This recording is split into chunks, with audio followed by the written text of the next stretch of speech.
పల్లంకూరు చివరని చాకూరుపేట అండి మాది శ్రీరాంపురం.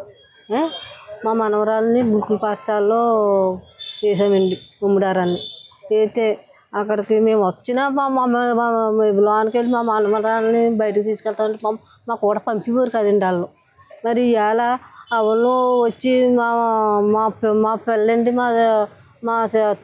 మా పెళ్ళండి నేను చిన్నాన్న అవుతాను పంపమంటే అది కూడా అంపలేదంటండి. అంపలేదంటే మేనత్తనని ఇంకో నప్పారంటండి. ఆవిడ కూడా సాయం చేసిందంటండి. సాయం చేసినా అంపనన్నారంటండి.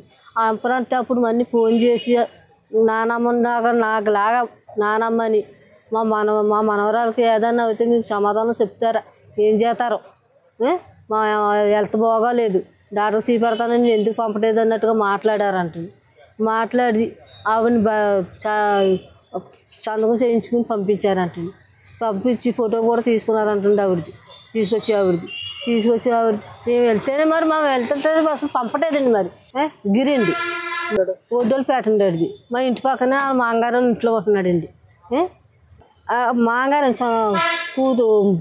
మాంగారండి దగ్గర కాదండి, దూరపు చుట్టమేండి. దూరపేండి, పక్కన ఇల్లు ఇంటి పక్కనండి. ఆయనకి తీసుకెళ్ళారంటే మాకు తెలీదు. తెలియకపోతే రాత్రి 8 గంటలకు ఫోన్ చేసి చెప్పారండి మాకు. చెప్తే ఇలాగా పిల్ల మీరు పంపమన్నారు కదండి నానమ్మని, మీరు పంపమన్నారంట కదా, హాస్పిటల్కి తీసుకెళ్ళాక పిల్ల ఇంకా రాలేదని నాకు ఫోన్ చేసి చెప్పారండి.